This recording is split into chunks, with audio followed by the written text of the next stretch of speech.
এবং তোমার জন্য সুসংবাদ দিলাম, হিসাব নিকাশের পরে তোমাকে আমি বেহেশতের মধ্যে নিব। জোরে বলুন আলহামদুলিল্লাহ। কবরের উপর থেকে জীবিত হলে ডাক দিয়ে বলছেন, ভাইজান ওই ছোট্ট আমলটি কোন আমল যে আমলের ক্ষেত্রে আল্লাহ আপনাকে ক্ষমার ঘোষণা দিয়ে বেহেশত দেওয়ার সুসংবাদ দিয়েছেন? আমাকেও তো একদিন কবরে যেতেই হবে, আপনি কি মেহেরবানি করে বলবেন আমলটা কি? তাহলে আমি কবরে যাওয়ার আগে আমলটা একবার করে নিতাম। এবার তিনি ভিতর থেকে ডাক দেয়া কয়, আমি আমার জীবদ্দশায় মসজিদে নামাজ পড়ার জন্য একদিন গিয়া দেখি ইমাম সাহেবও শেষ দেয়, মুসল্লিরাও শেষ দেয়। এখন জামাতে শরীক হওয়ার জন্য মাসআলা অনুযায়ী আমার পথ হইল আমি তাকবীরে তাহরিমা বেঁধে আর একটা তাকবীর দিয়ে সিজদায় যাওয়া শরীক হব। সিজদায় একটা পাই বা দুইটা পাই রাকাত পাওয়া সাব্যস্ত হবে না। অথবা ইমাম যখন দাঁড়াবে তখন আমি কাতারের এক প্রান্তে গিয়া তাকবীরে তাহরিমা বেঁধে দাঁড়ানো অবস্থায় জামাতের মধ্যে শরীক হব। এখন আমি চিন্তা ভাবনা করতেছি, রাকাত তো পাইলাম না, আমি সিজদার মধ্যে শরীক হয়ে লাভ কি? ইমাম দাঁড়ান পর্যন্ত অপেক্ষা করে হঠাৎ করে আমার অন্তরের মধ্যে আল্লাহ রাব্বুল আলামিন নতুন একটা খেয়াল জাগ্রত করে দিল। সেটা হলো আমি হইলাম আল্লাহর গোলাম, সিজদা দেওয়াই আমার কাম, সিজদা দেওয়ার জন্য আমি এসেছি। রাকাত পাবো কি পাবো না সেই হিসাব করার দরকার কি? সিজদা দেওয়ার জন্য যখন আসছি, ইমাম সিজদার থেকে উঠে দাঁড়ান পর্যন্ত কেন অপেক্ষা করব? ইমাম সিজদার মধ্যে থাকা অবস্থায় তাকবীরে তাহরিমা বেঁধে আর একটা তাকবীর দিয়ে আমি সিজদার মধ্যে শরীক হয়ে যায়। রাকাত যদি নাও পাই, কমপক্ষে একটি সিজদা জীবনে আমার অতিরিক্ত আদায় হয়ে যাবে। কথা বুঝতেছেন না? বলতে এই চিন্তা ভাবনা করে আর বিলম্ব না করে তাকবীরে তাহরিমা বেঁধে আর একটা তাকবীর দিয়ে আমি সিজদার মধ্যে শরীক হয়ে গেলাম। এখন থেকে আমার আল্লাহ ডাক দেয়া কয়, বান্দা ওই অতিরিক্ত সিজদাটা আমি আল্লাহর কাছে সব আমলের চাইতে বেশি পছন্দ হয়েছে, এই খাতিরেই তোমাকে মাফ করে দিয়ে তোমার জন্য সুসংবাদ দিলাম, তোমাকে আমি জান্নাতের মধ্যে নিব। সকলে বলুন আলহামদুলিল্লাহ। আমার সাথে সাথে বলুন বিসমিল্লাহির রহমানির রহিম। ইয়া আইয়ুহান নাসু তাকু রাব্বাকুম আল্লাযী খালাকাকুম মিন নাফসিন ওয়াহিদা। মানুষ কয়জন হইল? কথা বোঝেন নাই? মানুষ কয়জন তৈরি হয়েছে? তাকে রাখলো কোথায়? জান্নাতের ভিতরে। আমার বাপদাররা, জান্নাতের ভিতরে আদম আলাইহিস সালাম একা একা আছেন, ভালো লাগে না। কোথায় যেন একটা শূন্যতা, কোথায় যেন একটা অপূর্ণতা। তার অন্তর কি চায় এটা পৃথিবীর কেউই না জানলেও একজন জানেন, তিনি কে? আল্লাহ। আরো জোরে বলুন, তিনি কে? আল্লাহ। আল্লাহ বুঝতেছেন না এই সময় কি দেওয়া লাগবে আদমকে? মা বোনের একটু খেয়াল করে শুনবেন। আল্লাহ সব কিছু বুঝতেছেন। এই আদমের অপরিপূর্ণ মনটাকে পূর্ণতায় পৌঁছানোর জন্য কি দরকার? শূন্যতাকে দূর করে এই আদমকে ফুল প্রিপারেশন দেওয়ার জন্য কি দরকার? আল্লাহ কিন্তু আলিমুম বিযাতিস সুদূর, আল্লাহ সবকিছু জানেন। এবার জান্নাতের মধ্যে আদম আলাইহিস সালাম ঘুমন্ত অবস্থায় রয়েছে। ওই ঘুমন্ত আদমের শরীর থেকে একটা অংশ খসাইয়া অথবা বাম পাজর থেকে একটা হাড় নিয়া এবার 2 নম্বরের মানুষ আল্লাহ তৈরি করলেন, আমাদের আদিমাতা হযরতে হাওয়া। জোরে কোন মারহাবা। মানুষ কয়জন হইল? 2 জন। আদম আলাইহিস সালাম যখন জাগ্রত হইলেন, দেখে পার্শ্বে একজন সুন্দরী সুরসী সুন্দর একটা নারী। তাফসীরের কিতাবে আসছে মাদ্দা ইয়াদাহু লিমাসসিহা, হস্ত প্রসারিত করেছেন তাকে স্পর্শ করার জন্য। আমার বাপদারা, এটা আল্লাহ প্রদত্ত বিষয়। নারীর প্রতি পুরুষের আকর্ষণ, এটা কার দেওয়া নিয়ামত? আকর্ষণ 2 প্রকার। একটা হলো জৈবিক আকর্ষণ, নারীর প্রতি পুরুষের আকর্ষণ। আর একটা হলো পদার্থিক আকর্ষণ, পেট্রোলের সঙ্গে আগুনের আকর্ষণ, তেলের সঙ্গে আগুনের আকর্ষণ। এই 2 আকর্ষণের ভিতরে জৈবিক আকর্ষণ ওই পদার্থিক আকর্ষণের চাইতে হাজার হাজার গুণ অধিক পাওয়ারফুল। কি করে? 100 হাত দূরে যদি আগুন থাকে, 100 হাত দূরে যদি তেল থাকে, কোনো উপকার হবে? কোনো আকর্ষণ হবে না। কিন্তু ছেলে আছে পঞ্চগড়, মেয়ে আছে তেঁতুলিয়া, আমার বাচ্চারা ওখান থেকে ফোনে কথা বলতেছে, চোখ বন্ধ করলে তুমি ছাড়া আর কিছু দেখা যায় না। কত দূর! তার মানে এই আকর্ষণটা অনেক বেশি। এরপরেও কিছু মানুষ বলে, তারা বলে নারী পুরুষ একসঙ্গে কাজকর্ম করবে, এতে কোনো সমস্যা নাই। এরা ওই সমস্ত মানুষই বলতে পারে যাদের দুই অবস্থা, হয় সে মিথ্যা কথা বলছে অথবা তার জৈবিক পুঁজি নাই। কথাটা কি বুঝাইতে পারলাম বাবাজিরা? হয় মিথ্যা বলছে না, হয় পুঁজি নাই। কারণ আল্লাহর দেওয়া নিয়ামতকে তুমি কোন বিবেকে অস্বীকার করতে পারো? এটা হতেই পারে না। আমার বাচ্চারা, এই জায়গার মধ্যে ছোট্ট একটা জিনিস আপনাকে বুঝতে হবে। আল্লাহ রাব্বুল আলামিন পুরুষ মানুষটাকে তৈরি করেছিলেন বেহেশতের বাহিরে, এরপরে অনেক কিছু করার পরে নিলেন বেহেশতের ভিতরে। কিন্তু 2 নম্বরের মানুষটা হইল নারী জাতি। আমাদের আদিমাতা হযরত হাওয়া আলাইহিস সালাম, তাকে কিন্তু আল্লাহ বেহেশতের বাহিরে তৈরি করে ভিতরে নেন নাই, বরং সরাসরি বেহেশতের ভিতরে আল্লাহ তৈরি করলেন। এবার যদি জিজ্ঞাসা করি আমার বাচ্চারা, বেহেশতের বাহিরের জিনিসের দাম বেশি না ভিতরের জিনিসের দাম বেশি? উত্তর দিবেন কি? বাইরের না ভিতরের? ভিতরে। এই জন্য শুরুতে একটা কবিতাও বলেছি, নারী তুমি অতি দামি হীরা মতির চেয়ে, তাই তো সদা রইবে তুমি পর্দার ভিতরে যেয়ে। দামি জিনিস যায় না দেখা, থাকে গোপনে, দেখলে পরে দাম কমে যায়, থাকে না যতনে। কোরআন হাদিসে মা তোমার মূল্য অনেক বেশি, অভিশপ্ত হওয়ার আগে হও পর্দা নিশে। তোমারই কারণে শান্তি আসবে সংসারে, খোদার হুকুম পালন করো সব রকম কাজে। নারী তুমি তাই যেও না ইসলাম থেকে দূরে, ঘরের বাইরে যেতেই হলে যেও পর্দা করে, ঘরের বাইরে যেতেই হলে যেও বোরকা পরে। জয় কন মারহাবা। আজও যেখানেই মাহফিল হয় সেখানে দোকানপাট মার্কেট বসে, মহিলা ছাড়া মার্কেটের সৌন্দর্যই আসে না। কথা কন ঠিক কিনা বাবা? আপনাদের এলাকা ভালো হইতে পারে, আমরা যেদিকে থাকি সেদিককার অবস্থা, মহিলা না গেলে মার্কেটই মানায় না। জোরে কন নাউজুবিল্লাহ। আর এত ভিড় ঠেলাঠেলি, এটা তো সব আলু ভর্তা হয়ে যায়, তারপরেও ছাড়বে না। আমার বাচ্চারা, 2 নম্বরের মানুষ এবার তৈরি হয়ে গেল। কিন্তু লক্ষণীয়, মায়েরা একটু খেয়াল করে আপনাদের দাম কত বেশি। আল্লাহ আপনাদের পক্ষে একটা সূরা দিয়েছেন, তৈরি করলেন আপনাদেরকে জান্নাতের মধ্যে। আদম আলাইহিস সালামকে তৈরি করলো মাটি দিয়া, আর মা হাওয়াকে তৈরি করলেন আদমের শরীরের ভিতর থেকে একটা হাড় দিয়া। হাড় কি শরীরের উপরে থাকে না ভিতরে থাকে? হাড়ের উপর থাকে গোস্ত, গোস্তের উপর থেকে চামড়া। তার মানে ডবল পর্দার ভিতর থেকে একটা জিনিস নিয়ে আমি আল্লাহ নারী জাতিকে তৈরি করলাম। কি বুঝাইতে চায়? মাল হিকমতি। আমার বাচ্চারা, হিকমত হইল এটা যে তোমাদেরকে যেমন ডবল পর্দার ভিতর থেকে একটা অংশ নিয়ে আমি আল্লাহ তৈরি করেছি, দুনিয়ার মধ্যে যখন যাবা তখন তোমাদেরকেও এরকম ডবল ডবল ঢাকার ভিতরে পর্দার ভিতরে থাকতে হবে। জোরে কন মারহাবা। আর যদি তোমরা ঢাকা জিনিস না থেকে তোমরা যদি ফাঁকা অবস্থায় ঘোরাফেরা করো, তাহলে কিন্তু তোমাদের দাম আস্তে আস্তে কমতে কমতে জিরোর কোঠায় চলে যাবে। আমাদের দেশের ভিতরে 2-3 প্রকারের মুরগি আছে। একটা হইলো ব্রয়লার মুরগি, একটা হলো দেশি মুরগি। কথা কন্ত আছে না নাই? ব্রয়লার মুরগি কিন্তু জবাই করার আগে শরীরের থোড়া কম, অর্ধেক ঢাকা অর্ধেক ফাঁকা। আর দেশি মুরগি কিন্তু গোটা শরীরটা থাকে ঢাকা। কিন্তু যখন খরিদ করতে যায়, ব্রয়লারের দাম বেশি না দেশি মুরগির দাম বেশি, ওটা ঢাকা থাকে, এই জন্য দামও বেশি। আমি খালি ইঙ্গিত দিয়ে যাচ্ছি, আপনারা ধরে নিয়ে। আমার বাচ্চারা, মানুষ কেবল তৈরি হলো 2 জন।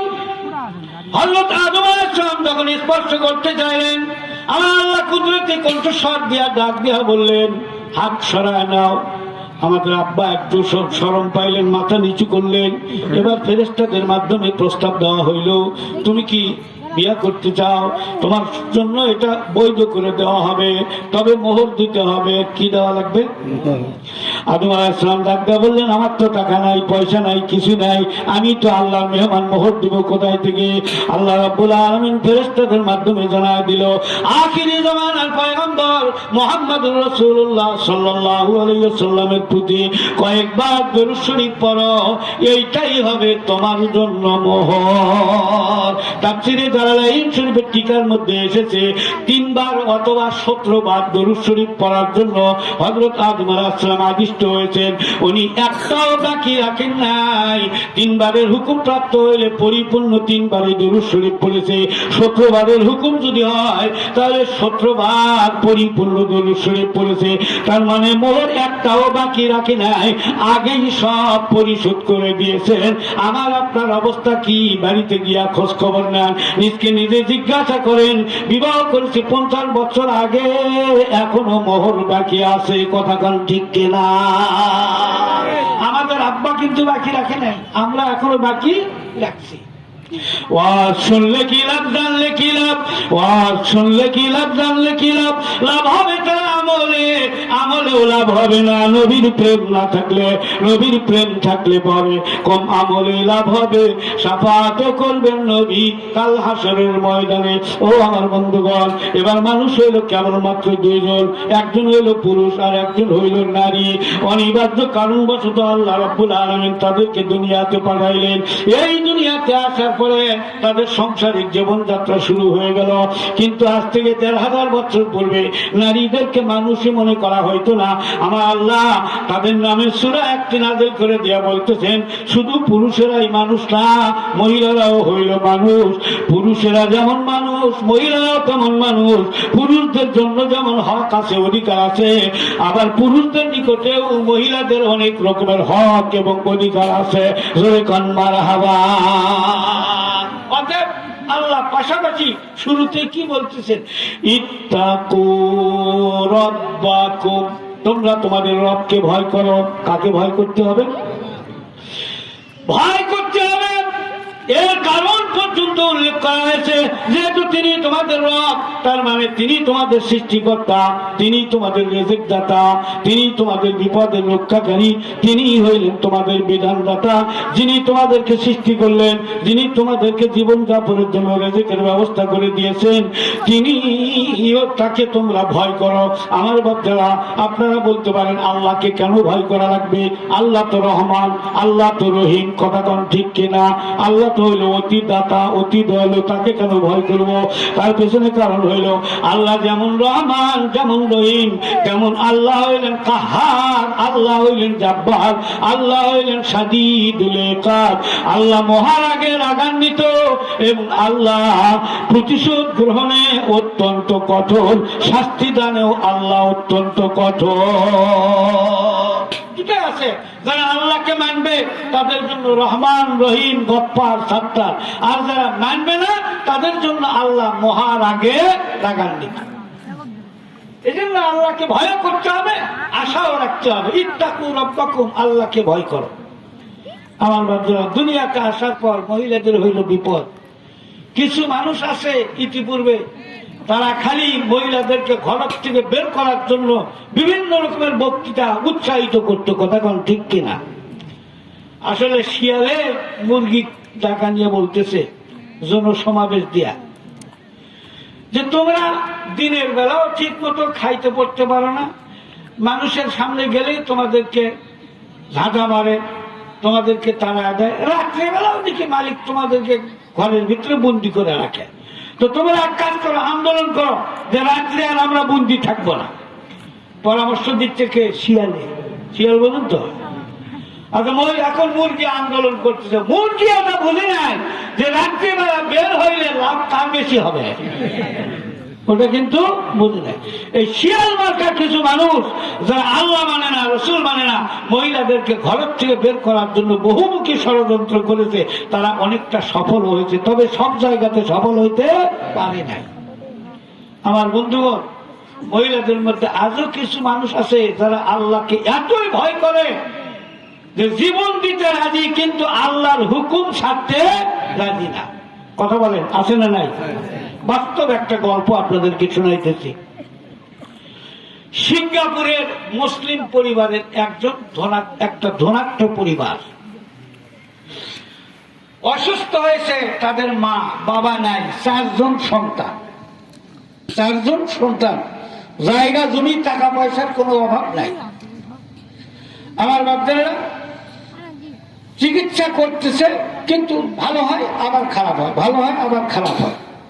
ছেলেরা 4 ভাই পরামর্শ করলো, পরামর্শ করার পরে ভালো একটা ডাক্তারের কাছে নিয়েছেন। উনি পরীক্ষা নিরীক্ষা করার পরে বলতেছেন, আমার মনে হচ্ছে ক্যান্সারে আক্রান্ত হয়েছে। তো কি করা যায়? প্রাথমিক পর্যায়ে আছে, ভালো ডাক্তার দিয়ে চিকিৎসা করলে আশা করা যায় যে ক্যান্সার মুক্ত হবে। তখন তারা পরামর্শ করলো, ভালো ক্যান্সার বিশেষজ্ঞ ডাক্তার কোথায়? পৃথিবীতে বর্তমানে 4 জন, তার ভিতরে একজন আছে হলো ফ্রান্সে, নাম হলো ডাক্তার কোতাকি। এই ফ্রান্সে নাম হলো ডাক্তার কোতাকি। ওনার সঙ্গে যোগাযোগ করে এই 4 ভাই মিলে কন্ট্যাক্ট করলেন এবং যাতায়াত, বিমান ভাড়া, ভিজিট সব কিছু আলাপ আলোচনা করে ওনাকে সিঙ্গাপুরে নিয়ে আসলেন। আমার বাচ্চারা ডাক্তার কোতাকি রোগীর পাশে গিয়া বসলেন, নতুন করে আবার কাগজপত্র দেখে নতুন করে পরীক্ষা নিরীক্ষা করলেন। সবকিছু করার পরে ডাক্তার কোতাকি, উনি ক্যান্সার বিশেষজ্ঞ 4 জন, বিশ্বের মধ্যে সেরা ডাক্তার, তার ভিতরে অন্যতম একজন। উনি মহিলাকে ডাক দিয়া বলতেছেন, মা, তোমাকে যদি অপারেশন করি, যেহেতু প্রাথমিক পর্যায়ে রয়েছে, তুমি সুস্থ হয়ে যাবা। কিন্তু ডাক্তার কোতাকি মুসলমান কিন্তু না, অমুসলিম মানুষ। আমার বাচ্চারা মহিলা কোনো কথাবার্তা বলেন না, আবার বলতেছেন, তুমি অপারেশনের জন্য প্রস্তুত হয়ে যাও। মহিলা ডাক দিয়া কয় যে আমি অপারেশন করবো না।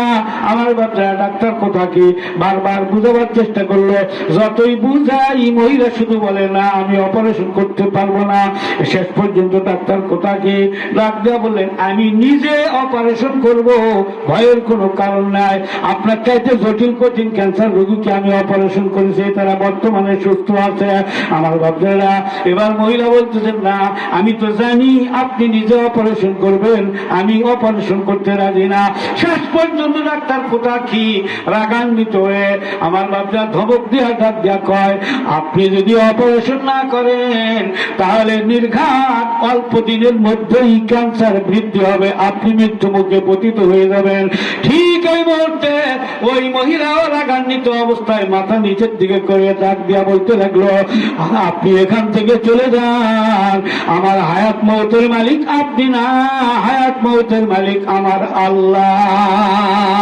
আমি একজন মুসলমান নবীর উম্মত, আমি পবিত্র কালেমা পড়েছি, আপনি আমাকে অত দুর্বল ভাবেন না। আমি ইসলাম মেনে চলে, পর্দা পর্দা পালন করে চলে, আপনার মতো একজন বেগানা পুরুষের হাতে আমি অপারেশন করতে রাজি না। অপারেশন না করার কারণে আল্লাহ রাব্বুল আলামিন যদি আমার মৃত্যু দেন, আমি মৃত্যুকে গ্রহণ করব, কিন্তু পরপুরুষের হাতে আমি অপারেশন করতে পারবো না। জোরে কোন মারহাবা। এই মহিলা একের না দুইয়ের কথা কোন? একের না দুইয়ের? খালি একেরই নয়, একের কড়া পিকেট। কোন কালে একা হয়নি কোজ এ, কোন কালে একা হয়নি কোজ এ, পুরুষের তরবারি শক্তি দিয়েছে, প্রেরণা দিয়েছে বিজয় লক্ষ্মী নারী। এ পৃথিবীতে যা কিছু রয়েছে মহান সৃষ্টি কল্যাণকর, অর্ধেক তার করিয়াছে নারী, অর্ধেক তার নয়। ডাক্তার চলে গেল, কোথা কি ফ্রান্সে চলে গেল। কয়েকদিন পরে মহিলাটা তার সন্তানকে নিয়ে ডাক দিয়ে বলতে লাগলেন, ও বাবা, তোমরা আমার কলিজার টুকরা সন্তান, হায়াত মৌতের মালিক একমাত্র আল্লাহ, এটা বিশ্বাস করো। তবে আমি ওলামায়ে কেরামদের মুখে শুনেছি, ইতিহাসের মধ্যে, ইসলামিক বই পুস্তকের মধ্যে পড়েছি, পবিত্র খানায় কাবার পাশে জমজম নামে একটা কূপ আছে। জমজমের কূপ হলো পবিত্র, শুধু ক্ষুধা পিপাসা নিবারণ করে না, রোগের জন্য মেডিসিন স্বরূপ কাজ করে। তোমরা একটু সবকিছু প্রস্তুতি নিয়ে আমার একটু ওই জায়গার মধ্যে নিয়ে চলো। আমি আল্লাহর খানায় কাবার তোয়াফ করবো, ওমরা করব। আমি সুস্থতার নিয়ত করে, ঔষধের নিয়ত করে আমি জমজমের পানি ব্যবহার করব। আল্লাহ যদি সুস্থতা দেয়, পৃথিবীর কেউ আমাকে অসুস্থ করতে পারবে না। আমার বাচ্চারা ছেলেরা মায়ের প্রস্তাবে রাজি হয়ে আমার বাচ্চারা পাসপোর্ট করলো, ভিসা করলো, সব কিছু কমপ্লিট করে 40 দিনের জন্য আমার বাচ্চারা নবীজির দেশ মক্কার উদ্দেশ্যে রওনা দিল। সেখানে গিয়া মহিলা তোয়াফ করে আর জমজমের পানি পান করে, তোয়াফ করে জমজমের পানি পান করে, ওমরা করে জমজমের পানি পান করে। 40 দিন যায়, একটা দিন যায়, রোগ যেন কিছুটা একটু ভালো হয়, রোগ যেন আবার কিছুটা ভালো হয়। এইভাবে যখন 40 দিনের নিকটবর্তী বিচার মেয়াদ যখন শেষ হয়ে আসতেছে, দেশের দিকে ফিরে আসবে, এমন সময় মহিলা ছেলেদেরকে রাখতে বলে, আদরের ছেলেরা, আমার মনে হয় আমার শরীরটা বর্তমানে ক্যান্সার মুক্ত হয়েছে, জোরে কোন মারহাবা। ছেলেরা বললো যে আমাদের ভিসার মেয়াদ শেষ, চলেন যাই। চলে গেল। দেশে যাওয়ার পরে ভালো আছে, পরীক্ষা নিরীক্ষা করে দেখে নতুন করে তার শরীরের মধ্যে ক্যান্সারের বিন্দু মাত্রও নাই। সুস্থতা দিলেন কে? আল্লাহ। আরো ধরে বলেন কে? আল্লাহ। কয়েক বছর পর ওই ফ্রান্সের ডাক্তার সাহেব কোন একটা কাজে আবার সিঙ্গাপুরে আসছেন। বিমান থেকে যখন অবতরণ করেন তখন তার স্মরণ হইল ওই মহিলার কথা। তার ছেলেদের মোবাইল নাম্বার, টেলিফোন নাম্বার রয়েছে। চিন্তা ভাবনা করলো মহিলা তো নাই, মহিলা তো অবশ্যই মৃত্যুবরণ করেছে। অতএব এখন তার ছেলেদের সঙ্গে একটু সাক্ষাৎ করে যে কাজের জন্য আসছিল প্রয়োজনীয় সব কাজকর্ম কমপ্লিট করে ছেলেদের কাছে ফোন করেছে। ছেলেরা ডাক দেখো, আপনি কি সেই ডাক্তার সাহেব? না কহা। তোমাদের আব্বা তোমাদের সঙ্গে দেখা করতে চায়। আসেন আসেন আসেন। আসার পূর্বে একটা সুসংবাদ দেই, আমাদের আম্মা বর্তমানে সম্পূর্ণ ক্যান্সার মুক্ত সুস্থ অবস্থায় রয়েছে। সুবহানাল্লাহ। এই খবর শোনা মাত্রই ডাক্তার কোথা কি তাদের বাড়িতে যাওয়ার আরো আগ্রহ বৃদ্ধি পাইল। সেখানে যাওয়ার পরে জিজ্ঞাসা করলো কিভাবে ক্যান্সার মুক্ত হয়েছে। এবার তারা সব বিস্তারিত বললো, জমজম কূপের পানির কথা সবকিছু যখন বললো, ডাক্তার কোথা কি এবার ডাক দিয়া কয়, আমি আগের থেকেই জমজম কূপের বৈশিষ্ট্য সম্পর্কে জানতাম, কিন্তু প্র্যাকটিক্যালে পাইলাম আসলে এটা সৃষ্টিকর্তার একটা খাস রহমত। ডাক্তার কোথা কি এবার ডাক দিয়া কয়, এতদিন আমি অমুসলিম ছিলাম, এই মুহূর্তে আমিও কলেমা পড়ে ইসলাম গ্রহণ করলাম। জোরে কোন সুবহানাল্লাহ। কথা বুঝতেছেন বাবাজিরা? মহিলাদের ভিতরে এমন কিছু মহিলা আছে যারা ইমানের দিক দিয়ে, আমলের দিক দিয়ে এত পাকাপোক্ত। আমার বাচ্চারা, আমি যে কথাটি আপনাদেরকে বলতেছিলাম, আল্লাহ বললেন ইত্তাকু রাব্বাকুম, তোমরা তোমাদের রবকে ভয় করো। এই আয়াতটা কিন্তু বিবাহ করানোর পরে খুতবার মধ্যে পড়া হয়। তার মানে বুঝাবার চেষ্টা করতেছে, বিবাহ করে নিয়ে যাইতেছো, এদের হক আদায়ের ব্যাপারে, এদের হক দেওয়ার ব্যাপারে আল্লাহকে ভয় করো। খবরদার ঠকবাজি করবে না, এদের প্রাপ্য ঠিক মতো দিয়ে দিও। আমার বাচ্চারা, সর্বপ্রথম যে আল্লাহ হুকুম দিয়েছেন সেটা হলো ইত্তাকু। এই পিছনে আর একটা কারণ হইল, এই আসমানের নিচে জমিনের উপরে যত মানুষ আছে, মুসলিম হোক অমুসলিম হোক, যত জাতের মানুষ আছে, সব মানুষের অন্তরের মধ্যে কিন্তু একটা নেক বাসনা, একটা কামনা রয়েছে। সেটা হইল দুনিয়ায় সুখেই থাকি, দুঃখেই থাকি, মৃত্যুর পরে যেন আমি জান্নাতি হইতে পারি। আমার বাচ্চারা, একজন হিন্দুকে যদি আপনি জিজ্ঞাসা করেন, সেও বলবে দুনিয়ায় সুখেই থাকি, দুঃখেই থাকি, মৃত্যুর পরে যেন আমি স্বর্গবাসী হইতে পারি। আমার বাচ্চারা, আপনি আমি নবীর উম্মত, মুসলমানের সন্তান, মুসলমান, আমাদের অন্তরের মধ্যে এই বাসনা অবশ্যই রয়েছে, দুনিয়ায় সুখে শান্তিতে আল্লাহ যেমন রাখে তেমন থাকি, মৃত্যুর পরে যেন আমরা বেহেশতবাসী হইতে পারি। এমন আশা আকাঙ্ক্ষা আপনাদের মনের মধ্যে আছে না নাই? কথা বলেন, আছে না নাই? আল্লাহ কোরআন শরীফের জায়গায় জায়গায় বলেছিল ইত্তাকু, আল্লাহকে ভয় করুন। তার মানে দুনিয়ার মানুষের, নারী পুরুষ, মনোযোগ দিয়ে শোনো, নবীর উম্মতেরা শোনো, সবাই তো চাও জান্নাতের মধ্যে যাব, কিন্তু আমি আল্লাহ সব মানুষকে জান্নাত দিব না। সবার জন্য যা বেহেশতকে বরাদ্দ করি নাই, সব দলের জন্য বেহেশতকে বরাদ্দ করি নাই, সব জাতির জন্য বেহেশতকে বরাদ্দ করি নাই। উইদ্দাত লিল মুত্তাকিন, বেহেশতকে আমি আল্লাহ তৈরি করেছি কেবলমাত্র একদল এক প্রকারের মানুষ, যারা আল্লাহকে ভয় করে, যাদের অন্তরের মধ্যে রয়েছে একমাত্র আল্লাহর ভয়। জোরে কোন সুবহানাল্লাহ। আল্লাহকে ভয় করো, নির্জনে থাকো, আল্লাহয় থাকো, হ্যাঁ, বাড়িতে থাকো আর জঙ্গলে থাকো, সর্ব অবস্থাতে আল্লাহকে ভয় করো। এক পীর সাহেব, তার দরবারে সব সময় মুরিদরা থাকেই। একদিন মুরিদদেরকে পরীক্ষা করার জন্য বলতেছেন, তোমাদেরকে ছুটি দিলাম, তোমরা এক সপ্তাহের জন্য বা 2 দিনের জন্য বাড়িতে যাও, তবে যাওয়ার সময় খালি হাতে যাওয়া চলবে না, একটা করে কবুতরের বাচ্চা বা ছোট মুরগির বাচ্চা সাথে করে নাও। এটা যেদিন আসবে ওটা জবাই করে নিয়ে আসতে হবে। আমার বাচ্চারা ওই প্রাণী নিয়ে বাড়িতে চলে গিয়েছে। যেদিন আসতেছে সবাই জবাই করে করে নিয়ে, শর্ত দিয়েছে একটা, এমন জায়গাতে জবাই করবা যেখানে কেউই দেখবে না। আমার বাচ্চারা যেখানে কেউই দেখবে না, সেখানেও দেখেন একজন, তিনি কে? যে কাজ কেউই করতে পারে না সেটাও করতে পারেন কে? আল্লাহ কি সব জায়গায় দেখতে পায়? আপনাদের কি ধারণা? একটা জায়গায় আল্লাহ দেখতে পায় না, সেটা হলো রমজান মাসে হোটেলের সামনে পর্দা ঝুলে দিয়া ভিতরে যদি দিনের বেলা খায়, ওখানে মনে হয় আল্লাহ দেখতে পায় না। কি বলেন? ওখানেও দেখতে পায়? তাহলে মানুষ কোন সাহসে রমজান মাসে পর্দার ভিতরে গিয়া মহিলাদের মতো খায়? আমার বাচ্চারা ওয়াজ বেশি লাগে না, 2-1টা ওয়াজ নিয়ে গেলেই যথেষ্ট। আমার বাচ্চারা ইন্টারনেট বন্ধ করে দিলে মানুষ দেখতে পায় না, কিন্তু দেখে কে? আমাদের দেশে এরকম হয়েছে না, ইন্টারনেট বন্ধ করে দিয়ে আকাম কুকাম, আজকে তারা কই? আজকে কেউই নাই। আল্লাহ কয়, নবীও জানা দিয়েছে, কাউকে 1 আঙ্গুল দেখাইলে নিজের দিকে কয় আঙ্গুল ফিরছে। তোমরা যা করছো করছো, তোমাদেরকে এখন আমি সাইজ করতেছি, মানুষের দরকার আর হবে না, এখন আল্লাহ যথেষ্ট। জোরে কোন আলহামদুলিল্লাহ। আমার মধ্যে সব মুরিদেরা আসতেছে জবাই করে করে নিয়ে, কিন্তু একজন মুরিদ এখনো আসে না। পীর সাহেব জিজ্ঞাসা করতেছেন, কোথায় জবাই করছো? জানালা দরজা বন্ধ করে দিয়ে, কেউই দেখেনি, কেউই দেখেনি। আর একজন মুরিদ শেষে আসতেছে, দেখে যেমন মুরগির বাচ্চা বা কবুতরের বাচ্চা নিয়ে গেছে, ওই রকমই জিন্দাই নিয়ে আসতেছে। কি বাবা, তুমি জবাই করো নাই? আপনি শর্ত দিয়েছেন এমন জায়গাতে জবাই করবা যেখানে কেউই, আমি এমন কোন জায়গায় পেলাম না, যেখানেই যাই সেখানেই মানুষ কেউ না দেখলেও মানুষের সৃষ্টিকর্তা আল্লাহ দেখে, তাই জবাই করতে পারি। বন্ধ করে দিয়েছি, জবাই করবো এমন সময় মনে হয় পৃথিবীর কেউ না দেখলে আল্লাহ দেখতেছে। আমার বাচ্চারা জঙ্গলের মধ্যে নিলাম, সেখানেও আবার যেই মাত্র জবাই করতে চাই, আমার মনে হইলো কেউই না দেখলেও আমার আল্লাহ দেখতেছে।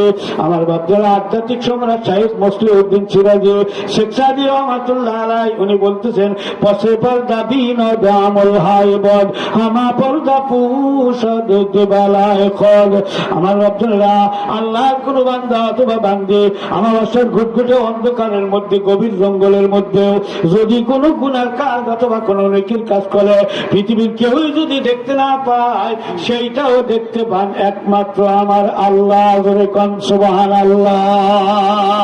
আমার বাচ্চারা, এই জন্য আল্লাহ রাব্বুল আলামিন 1 নম্বরে বলতেছে, ইত্তাকু, তোমরা আল্লাহকে ভয় করো।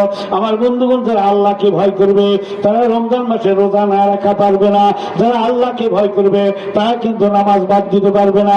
যারা আল্লাহকে ভয় করবে তারা নবীর বিরুদ্ধে চলতে পারবে না। কথা কন ঠিক কিনা?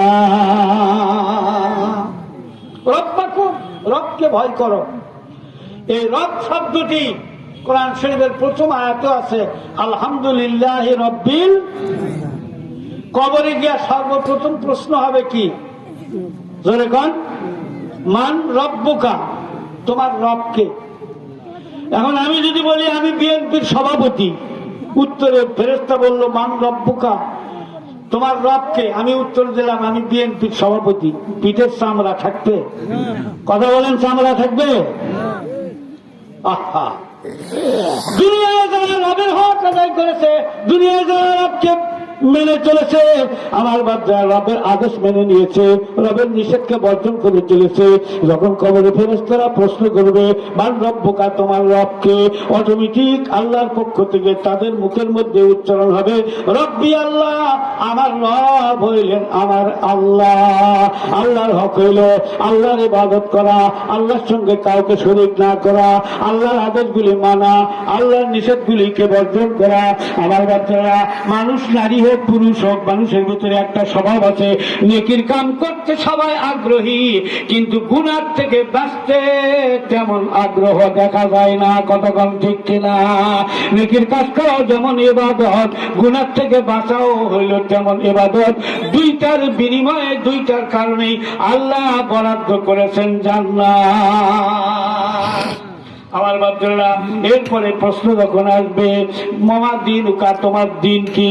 আর দুনিয়ায় যদি দিনের উপরে মানুষ চলে থাকে, দিনকে মেনে চলে থাকে, প্রশ্ন করা মাত্র তার অন্তরের মধ্যে চলে আসবে দিন আল ইসলাম। 3 নম্বরে প্রশ্ন করবে ওমান হুয়া আল্লাযী বুইসা ফীকুম, ওই ব্যক্তিটাকে যাকে তোমাদের নিকটে পাঠানো হয়েছিল, ওই ব্যক্তি সম্পর্কে তোমার কি ধারণা? আমার বাচ্চারা, ইনি হইলেন মুহাম্মদুর রাসূলুল্লাহ সাল্লাল্লাহু আলাইহি ওয়াসাল্লাম। দুনিয়ায় যদি নবীর হক আদায় করে থাকে, আমার বাচ্চারা, দুনিয়ায় যদি নবীকে মেনে চলে থাকে, তাহলে অবশ্যই দেখা মাত্রই আল্লাহ রাব্বুল আলামিনের পক্ষ থেকে তাদের জবান দিয়ে উচ্চারণ হবে ইনি তো হইলেন তিনি যার আদর্শ অনুযায়ী আমরা জীবন যাপন করেছি। আমার বাচ্চারা, নবীর হক আদায় করতে হবে। আল্লাহর যেমন হক আছে, নবীরও হক আছে, দিনেরও হক আছে। শুধু দলেরই হক নাই, নেতারই হক নাই, বিশ্ব নেতার হক আছে, বিশ্ব পালন কর্তারও হক আছে। কথাগণ ঠিক কিনা? আমার বন্ধুরা, নবীর আদর্শ পালন করতে হবে, নবীকে মহব্বত করতে হবে, নবীকে মহব্বত করতে হবে। খুব খেয়াল করে মহব্বত। আমরা তো রবিউল আউয়াল মাস যখন আসে, কি বলেন, মসজিদের মধ্যে জিলাপি বিতরণ করে মহব্বত করি না? আপনাদের এলাকায় হয় না? রবিউল আউয়ালে খুব হয়। রবিউল আউয়ালে তোমারি গুণ গাই, রবিউল আউয়াল গেলে তোমায় ভুলে যাই, তোমার নামে দরুদ পড়ি, তোমার প্রেমে গড়াগড়ি, তোমার নামে দরুদ পড়ি, তোমার প্রেমে গড়া বলি, মুখে বলি অন্তরেতে নাই, রবিউল আউয়াল গেলে তোমায় ভুলে যাই। কথাক্ষণ ঠিক কিনা? আমার বাচ্চারা, আমি শুরুতে একটা কথা আপনাদেরকে বলেছি, একটা আমল দিব, যে আমলটা করতে পারলে শুধু জান্নাতেই যাবেন না, নবীর সঙ্গে জান্নাতে থাকতে পারবেন। কথাটা মনে আছে না? না, মহব্বত এটা চোখে দেখা যায় না। কথাক্ষণ ঠিক কিনা? কিন্তু কাজের দ্বারা বোঝা যায়। আপনি পৌষ মাঘ মাসে কনকনে শীতে সকালবেলা কাঁচা মরিচ দিয়া, খাঁটি সরিষার তেল দিয়া, পেঁয়াজ দিয়া মুড়ি মাখা নিয়া পুকুরের ঘাটে মুড়ি মাখা খাইতেছে। আপনার শরীরে আছে শাল, কাশ্মীরি চাদর, কোট, পকেটে মোবাইল, ব্যাংকের চেক, আপনার পাশে দুগ্ধপোষ্য সন্তান আপনার আস্তে আস্তে হাঁটাহাঁটি করে বেড়ায়, ও হঠাৎ করে আপনার অলক্ষ্যে সামনে পুকুরের পানি পড়ে গেছে। এখন কি আপনাকে বলতে হবে যে আপনার ছেলে পড়ছে, উঠান পানির থেকে? বলা লাগবে? কথা বলেন, বলা লাগবে? কেন বলা লাগবে না? সন্তানের প্রতি মহব্বত আছে। সন্তানের প্রতি কি আছে? মহব্বত আছে। এই মহব্বতেই আপনি কখন যে লাভ দিয়েছেন, চাদর খোলারও টাইম নেই, মোবাইল রাখারও টাইম নেই, ব্যাংকের চেক রাখারও টাইম নেই। এত কিছু নষ্ট হওয়ার পরেও যদি বাচ্চাটাকে উঠাইতে পারেন, আপনি বলবেন আমার সব যাক, কিন্তু ছেলেটাকে আনতে পারছি, এটাই আমার ভাগ্য। কথা কোন ঠিক কিনা? তাহলে এটা কেন হইল? মহব্বত। আমার বাচ্চারা, মহব্বত এটা দেখা যায় না, কিন্তু কাজের দ্বারা বোঝা যায়। আজ থেকে 2-3 বছর পূর্বে বিশ্বকাপ ফুটবল খেলা হয়েছিল, আপনাদের মনে আছে? বিশ্বকাপ ফুটবল খেলা হয়েছিল। সারা বাংলাদেশের আনাচে কানাচে বহির্বিশ্বের পতাকা খালি উঠতেছিল। আপনাদের এলাকায় কি পতাকা টতাকা উঠছে নাকি? এই সালাইপুর, চানপাড়া এই দিক দিয়ে পতাকা উঠছে? হ্যাঁ, তাহলে বরকত আপনারাও ছাড়েন নাই। ভালো ভালো। এখনো অনেক যুবকদেরকে দেখা যায় মাথার উপর দিয়ে একটু চুল 3 সাইডে নাই। কথা কোন আছে না নাই? কার মহব্বতে এগুলো করতেছে? নবীর না, সাহাবীদের না, বাংলাদেশের কোন আলেমের? অমুসলিমদের মহব্বতে। জোরে কোন নাউজুবিল্লাহ। আমার বাচ্চারা খেয়াল রাখেন, বিশ্বকাপ ফুটবল খেলার সময় কেউ ফ্রান্সের পতাকা উড়াইছে, কেউ জাপানের পতাকা উড়াইছে, কেউ জার্মানের পতাকা উড়াইছে, কেউ আর্জেন্টিনার পতাকা উড়াইছে। কথা কম ঠিক কিনা? তার মানে যারা আর্জেন্টিনার সমর্থক বা ভক্ত ছিল তারা আর্জেন্টিনার পতাকা উড়াইছে, যারা জার্মানের ভক্ত ছিল তারা জার্মানের পতাকা উড়াইছে। আমার বাচ্চারা যারা ব্রাজিলের ভক্ত ছিল তারা ব্রাজিলের পতাকা উড়াইছে। আমার বন্ধুগণ, এই পতাকা উড়ানোর দ্বারা তারা বুঝাবার চেষ্টা করতেছে আমরা এই এলাকার মানুষ ব্রাজিলের ভক্ত, ব্রাজিলকে মহব্বত করে। এই এলাকার মানুষ আর্জেন্টিনার ভক্ত, আর্জেন্টিনাকে মহব্বত করে। এই এলাকার মানুষ আমরা হইলাম জার্মানের ভক্ত, জার্মানকে আমরা সমর্থন করে মহব্বত করে। তাই তো সেই দেশের জাতীয় পতাকা আমাদের দেশে গাছের ডালে, বিল্ডিং এর ছাদের উপরে উড়াইয়া আমরা ভক্তি এবং সমর্থনকে প্রকাশ করে। আমার ভক্তরা জার্মানের ভক্তরা যদি জার্মানের পতাকা উড়াইয়া তাদের অন্তরের গোপন মহব্বতের বিকাশ করতে পারে, ব্রাজিলের ভক্তরা যদি ব্রাজিলের পতাকা উড়াইয়া অন্তরের গোপন ভক্তি আর সমর্থনকে প্রকাশ করতে পারে, তাহলে আমি আপনি যদি মদিনার পয়গম্বরের ভক্ত হয়, আমি আপনি যদি মদিনার পয়গম্বরের মহব্বতকারী হয়, আমি আপনি যদি মদিনার পয়গম্বরের প্রেমিক হয়ে থাকি, মহব্বতকারী হয়ে থাকি, তাহলে মদিনার পতাকা মাথার উপরে সুন্নতি টুবে, মদিনার সাইলবোর্ড শরীরের মধ্যে সুন্নতি পোশাক, আর মদিনার সিলমোহর মুখের মধ্যে সুন্নত পরিমাণ দাড়ি দরকার আছে না নাই? কথা বলেন, দরকার আছে না নাই? কবে দরকার? মরার আগে না মরার পরে? আপনার আমার মৃত্যু কখন এটা কি আপনি আমি জানি?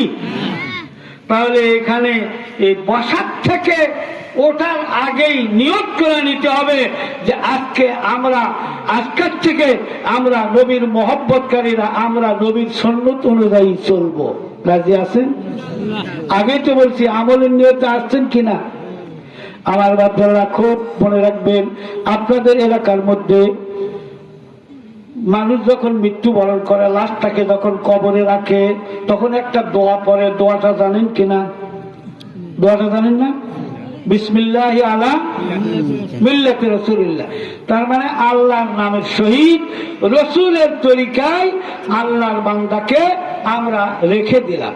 কিন্তু এই মানুষটা যদি দুনিয়ায় রসুলের মহব্বতকারী, রসুলের সুন্নতের অনুসারী না হয়ে থাকে, রসুলের ইত্তেবা যদি না করে থাকে, এগুলা যদি একবারে প্লেন করা চলে যায়, টাইলস মার্কা করে নিয়ে যায়, তার জন্য তো দোয়া ওই একটাই না, আলাদা দোয়া আছে, একটাই দোয়া। এখন আমরা বলে আসলাম যে আল্লাহর নামের সহিত রসুলের তরিকা অনুযায়ী রসুলের মিল্লতের উপরে রেখে গেলাম। ফেরেশতারা এসে যখন মাথার বান্ধনটা খুলবে তখন তো ফেরেশতারা বলবে, এরে তো রসুলের মিল্লতের তরিকায় আসি নাই, মদিনার পথেও আসি নাই, এই তো আসছে আমেরিকা, জাপান, জার্মান আর বুশের পথে। কথা কোন ঠিক কিনা? আমার বাচ্চারা এলাকার মানুষগুলা, 5 বিবি থানার মানুষেরা মিথ্যা কথা বললো, কবরস্থানেও মিথ্যা কথা বলে গেল। জোরে কর নাউজুবিল্লাহ। আমার বাচ্চারা এই জন্য আল্লাহর হাবিব সুন্দর করে একটা কথা বলেছেন, মান আহাব্বা সুন্নতি ফাকাদ আহাব্বানি ওয়া মান আহাব্বানি কানা মাই ফিল জান্নাহ ও আমার উম্মতেরা মনোযোগ দিয়া শোনো, যারা আমি রসুলের সুন্নতকে মহব্বত করবে, আমার বাপদারা যারা আমি রসুলকে মহব্বত, যারা মানা হাব্বা সুন্নতি, যারা আমি রসুলের সুন্নতকে মহব্বত করবে, আল্লাহর হাবিব বলেন সে যেন সরাসরি আমি রসুলকে মহব্বত করলো। আর যেই ব্যক্তি সুন্নতকে মহব্বত করার মাধ্যমে আমি রসুলকে মহব্বত করলো, আল্লাহর হাবিব ডাক দেয়া বললেন, উম্মত রে, তুমি আর আমি দুইজন একসঙ্গে বেহেশতের মধ্যে থাকবো। জোরে কোন সুবহানাল্লাহ।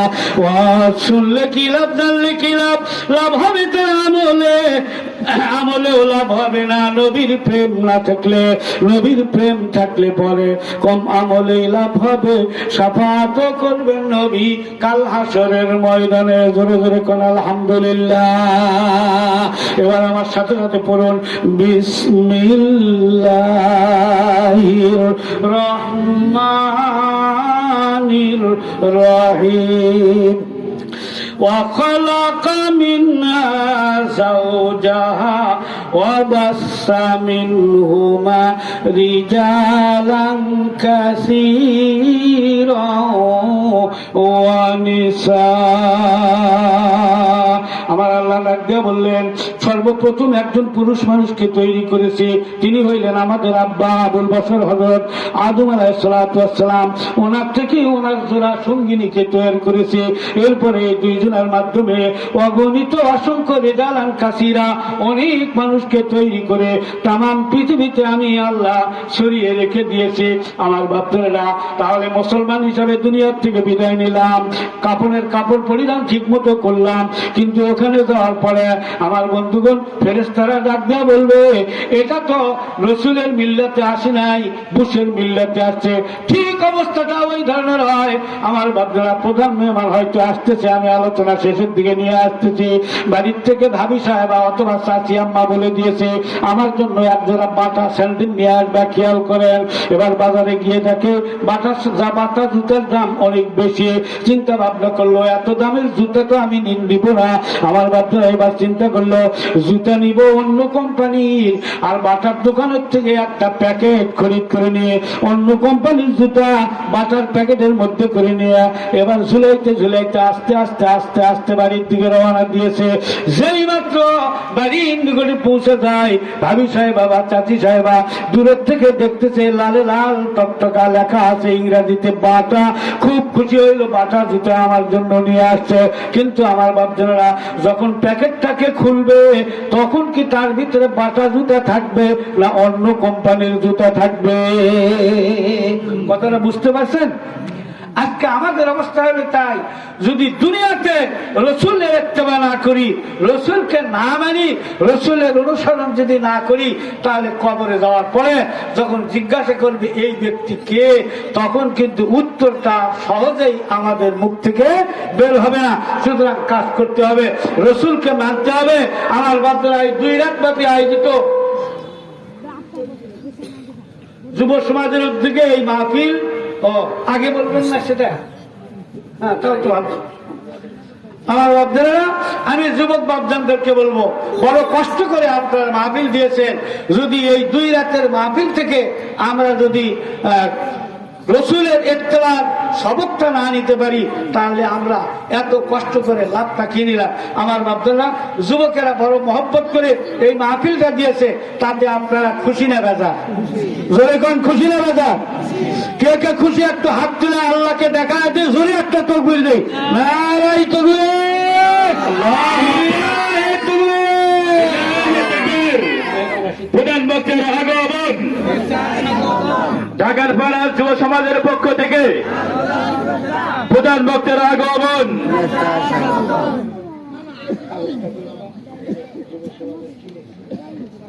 প্রিয় শ্রোতাগণ, একটা বিষয়